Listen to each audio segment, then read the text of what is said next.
ನಿಮಗೂ ಬಂತ ಈ ಥರದ ಮೆಸೇಜ್? ಒಂದು ಕ್ಷಣ ಭಯ ಬೀಳುವ ಅವಶ್ಯಕತೆ ಇಲ್ಲ. ಇಂದು ಹಲವರಿಗೆ ಇಂಥ ಒಂದು ಮೆಸೇಜ್ ಕಂಡು ತುಂಬ ಅಚ್ಚರಿ ಪಟ್ಟಿದ್ದಾರೆ. ಕೆಲವರು ಈ ಒಂದು ಸಂದೇಶ ಮೊದಲೇ ಗೊತ್ತಿದ್ದರಿಂದ ಅಷ್ಟೇನು ಭಯ ಬಿದ್ದಿಲ್ಲ. ಆದರೆ ಇನ್ನು ಕೆಲವರು ಇನ್ಬಾಕ್ಸ್ ಮೆಸೇಜ್ ನೋಡದೇ ಇರುವಂಥವ್ರು ಇದೇನಪ್ಪ ಇಂಥ ಒಂದು ಸೌಂಡ್ ಬರ್ತಾ ಇದೆ ಅಂತ ಹೇಳುವಂಥ ಆವೇಶದಿಂದ ಒಂಥರ ಭಯ ಬಿದ್ದು ಕೆಲವರು ನನಗೆ ಮೆಸೇಜ್ ಮಾಡಿದರು, ಕೆಲವರು ಕಾಲ್ ಮಾಡಿದರು. ಏನು ಇಂಥ ಒಂದು ಸೌಂಡ್ ಬಂದಿದೆ, ಒಂದು ವಿಭಿನ್ನ ಸಂದೇಶ, ಎಮರ್ಜೆನ್ಸಿ ಅಲರ್ಟ್ ಅಂತ ಹೇಳ್ಕೊಂಡು ಬಂದಿದೆ, ಏನಾಗಿರ್ಬೋದು ಅಂತ ಹೇಳುವಂಥದ್ದನ್ನು ಸ್ಕ್ರೀನ್ಶಾಟ್ ಕಳಿಸಿದ್ದಾರೆ. ಅದರ ಜೊತೆಗೆ ಅದು ಕನ್ನಡದಲ್ಲೂ ಬಂದಿದೆ, ಕೆಲವರಿಗೆ ಮೂರು ಸಲ ಬಂದಿದೆ, ಕೆಲವರಿಗೆ ಒಂದು ಸಲ ಬಂದು ಸ್ಟಾಪ್ ಆಗಿದೆ, ಇನ್ನು ಕೆಲವರಿಗೆ 2 ಸಲ ಬಂದಿದೆ, ಇನ್ನು ಕೆಲವರಿಗೆ 3 ಸಲ ಬಂದಿದೆ. ಏನಪ್ಪ ಇದು ಇಂಥ ಒಂದು ಸಂದೇಶ, ಎಮರ್ಜೆನ್ಸಿ ಅಲರ್ಟ್ ಅಂತ ಹೇಳುವಂಥದ್ದು?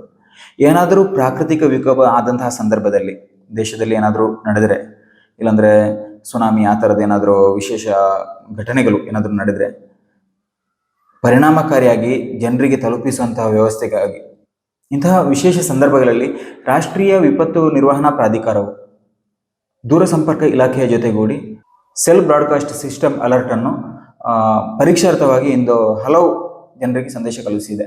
ಈ ಒಂದು ಸಂದೇಶದಲ್ಲಿ ಕೆಲವರು ಬೆಚ್ಚಿ ಬಿದ್ದಿದ್ದಾರೆ, ಕೆಲವರು ಅದು ನಾರ್ಮಲ್ ಆಗಿ ಅದನ್ನು ಸ್ವೀಕರಿಸಿದ್ದಾರೆ. ಅಂದರೆ ಸಡನ್ ಆಗಿ ಎಲ್ಲೋ ರಸ್ತೆ ಬದಿಯಲ್ಲಿ ನಿಂತಿದ್ದವರಿಗೆ ಒಂಥರ ದೊಡ್ಡ ಶಬ್ದದೊಂದಿಗೆ, ಇದುವರೆಗೂ ನಮ್ಮ ಮೊಬೈಲಲ್ಲಿ ಕೇಳದಂತಹ ಒಂದು ಶಬ್ದ ಅದು. ನಾರ್ಮಲ್ ಆಗಿ ನಾವು ರಿಂಗ್ ಟೋನ್ ಇಟ್ಟಿರ್ತೇವೆ, ಕೆಲವು ಇದರಲ್ಲೆಲ್ಲ ವೈಬ್ರೇಟ್ ಇರುತ್ತೆ. ಇದು ಎಲ್ಲಕ್ಕಿಂತನೂ ಮಿಗಿಲಾಗಿ ಏನೋ ಒಂದು ಶಬ್ದ ಬಂದಿದೆ, ಏನೋ ಒಂದು ಅಲರ್ಟ್ ಮೆಸೇಜ್ ಬಂದಿದೆ. ಕೆಲವರು ಭಯ ಬಿದ್ದಿದ್ದಾರೆ, ಏನಂತಾನೆ ಗೊತ್ತಾಗಿಲ್ಲ, ಏನು ಮಾಡಬೇಕಂತ ಒಂದು ಕ್ಷಣ ತೋಚದೆ ಆಗಿದೆ. ಭಯ ಬೀಳುವಂಥ ಅವಶ್ಯಕತೆ ಇಲ್ಲ. ಎಮರ್ಜೆನ್ಸಿ ಅಲರ್ಟ್ ಆಗಿ ಇದೊಂದು ಪರೀಕ್ಷಾರ್ಥವಾಗಿ ನಡೆಯುವಂತಹ ಒಂದು ಪ್ರಕ್ರಿಯೆ ಅಷ್ಟೇ. ಕೇಂದ್ರ ಸರ್ಕಾರವೇ ದೂರಸಂಪರ್ಕ ಇಲಾಖೆಯ ಜೊತೆಗೂಡಿ ರಾಷ್ಟ್ರೀಯ ವಿಪತ್ತು ನಿರ್ವಹಣಾ ಪ್ರಾಧಿಕಾರವು ಈ ಒಂದು ಮೆಸೇಜನ್ನು ಎಲ್ಲರಿಗೂ ಕಳುಹಿಸಿರುವಂಥದ್ದು. ಈ ಒಂದು ಮೆಸೇಜಿನಿಂದಾಗಿ ಯಾರು ಭಯ ಬೀಳುವಂತಹ ಅವಶ್ಯಕತೆ ಇಲ್ಲ. ಕೆಲವರಿಗೆ 2 ದಿನಗಳ ಮೊದಲೇ ಈ ಒಂದು ಮೆಸೇಜ್ ಬಂದಿತ್ತು, ಇಂಥ ಒಂದು ದಿನದಲ್ಲಿ ಇಂಥ ಮೆಸೇಜ್ ಬರ್ತಾ ಇದೆ, ಅದನ್ನು ನೀವು ಫಾರ್ಗೆಟ್ ಮಾಡಿ, ನಿರ್ಲಕ್ಷಿಸಿ ಅಂತ ಹೇಳುವಂಥದ್ದನ್ನ. ಆದರೆ ಕೆಲವರು ಅದನ್ನು ನೋಡಿದ್ದಾರೆ, ಕೆಲವರು ನೋಡಿಲ್ಲ. ನೋಡದವರಿಗೆ ಭಯ ಆಗಿದೆ, ನೋಡಿದವರು ಅದನ್ನು ಅಲ್ಲಿಗೆ ಬಿಟ್ಬಿಟ್ಟಿದ್ದಾರೆ.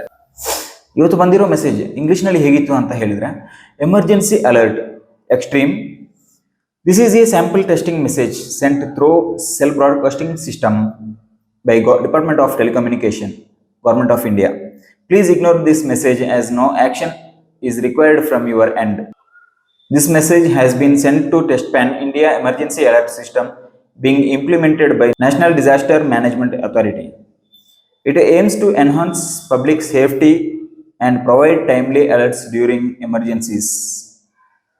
ಟೈಮ್ ಸ್ಟ್ಯಾಂಪ್ ಅಂತ ಬರೆದು ಆಮೇಲೆ ಇವತ್ತಿನ ಡೇಟ್ ಹಾಗೂ ಟೈಮ್ ಅದರಲ್ಲಿ ಕೊಟ್ಟಿದ್ರು. ಅದೇ ಮೆಸೇಜ್ ಕನ್ನಡದಲ್ಲಿ ಬೇರೆನೆ ಬಂದಿತ್ತು, 2ನೇ ಸಲ ಬರುವಾಗ ಕನ್ನಡದಲ್ಲಿ ಬಂದಿತ್ತು. ಇದು ಭಾರತ ಸರ್ಕಾರದ ದೂರಸಂಪರ್ಕ ಇಲಾಖೆಯಿಂದ ಸೆಲ್ ಬ್ರಾಡ್ಕಾಸ್ಟಿಂಗ್ ಸಿಸ್ಟಮ್ ಮೂಲಕ ಕಳುಹಿಸಲಾದ ಮಾದರಿ ಪರೀಕ್ಷಾ ಸಂದೇಶವಾಗಿದೆ. ಮಾದರಿ ಅಂದ್ರೆ ಟೆಸ್ಟಿಂಗ್ ಅಂತಾನೆ ಅದರಲ್ಲೇ ಮೆನ್ಷನ್ ಮಾಡಿದ್ದಾರೆ. ನಿಮ್ಮ ಕಡೆಯಿಂದ ಯಾವುದೇ ಕ್ರಿಯೆಯ ಅಗತ್ಯವಿಲ್ಲದ ಕಾರಣ ದಯವಿಟ್ಟು ಈ ಸಂದೇಶವನ್ನು ನಿರ್ಲಕ್ಷಿಸಿ. ಯಾಕಂದ್ರೆ ನಾವು ಇದಕ್ಕಾಗಿ ಏನು ಮಾಡುವಂತ ಅಗತ್ಯವಿಲ್ಲ. ಈ ಒಂದು ಸಂದೇಶವನ್ನು ರಿಜೆಕ್ಟ್ ಮಾಡಿ, ಅಂದ್ರೆ ಫಾರ್ಗೆಟ್ ಮಾಡಿ, ನಿರ್ಲಕ್ಷಿಸಿ, ಅದರಲ್ಲೇ ಮೆನ್ಷನ್ ಮಾಡಿದ್ದಾರೆ.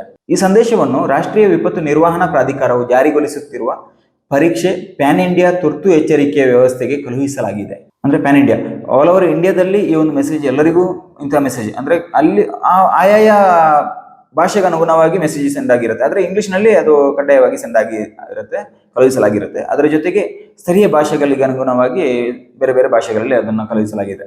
ನಾವು ಕರ್ನಾಟಕದಲ್ಲಿ ಇರೋ ಕಾರಣ ನಮಗೆ ಕನ್ನಡದಲ್ಲಿ ಈ ಒಂದು ಮೆಸೇಜ್ ಸ್ವೀಕೃತವಾಗಿದೆ. ಇದು ಸಾರ್ವಜನಿಕ ಸುರಕ್ಷತೆಯನ್ನು ಹೆಚ್ಚಿಸಲು ಮತ್ತು ತುರ್ತು ಸಂದರ್ಭಗಳಲ್ಲಿ ಸಕಾಲಿಕ ಎಚ್ಚರಿಕೆಗಳನ್ನು ಒದಗಿಸುವ ಗುರಿಯನ್ನು ಹೊಂದಿದೆ ಎಂದು ಈ ಒಂದು ಮೆಸೇಜ್ ಇವತ್ತು ಎಲ್ಲರಿಗೂ ರಿಸೀವ್ ಆಗಿದೆ. ಆದ್ರಿಂದ ಯಾರು ಕೂಡ ಈ ಒಂದು ಮೆಸೇಜ್ ಮೂಲಕ ಭಯ ಬೀಳುವಂತ ಅವಶ್ಯಕತೆ ಇಲ್ಲ. ಇನ್ನು ಮುಂದೆನೂ ಇಂತಹ ಒಂದು ಟೆಸ್ಟಿಂಗ್ ಬರುವಂತ ಚಾನ್ಸಸ್ ಇದೆ. ಯಾಕಂದ್ರೆ ಇವತ್ತು ಕೆಲವರಿಗೆ ರಿಸೀವ್ ಆಗಿದೆ, ಕೆಲವರಿಗೆ ರಿಸೀವ್ ಆಗಿಲ್ಲ.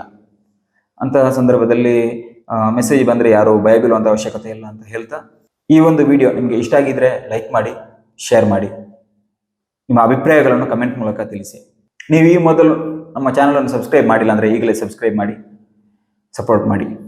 ಮುಂದಿನ ವಿಡಿಯೋದೊಂದಿಗೆ ಮತ್ತೆ ಸಿಗ್ತೀನಿ.